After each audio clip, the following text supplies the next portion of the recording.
اعوذ باللہ من الشیطان الرجیم بسم اللہ الرحمن الرحیم بہ نستعین وهو خیر ناصر و معین۔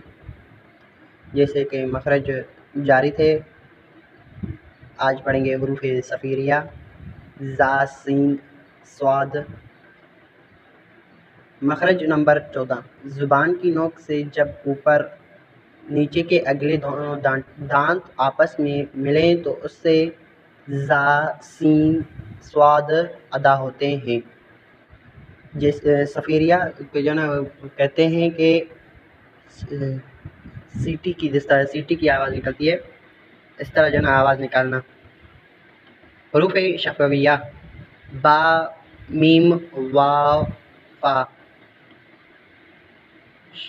مخرج نمبر 15، اوپر والے دو دانتوں کا سرا اور نیچے کے ہونٹ کا اندرونی حصہ اس سے فا ادا ہوتا ہے۔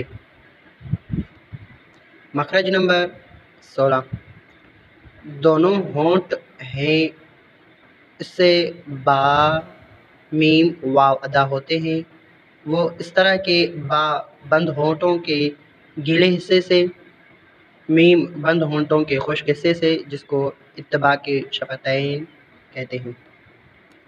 واو ہونٹوں کو گول کرنے سے، جسے انضمام شفتین کہتے ہیں۔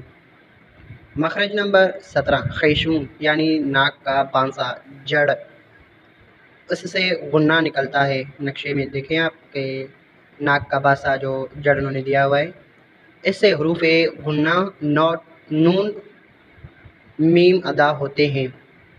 نوٹ: آواز کو تھوڑی دیر ناک میں ٹھہرا کر گنگنی آواز میں پڑھنے کو غنہ کہتے ہیں۔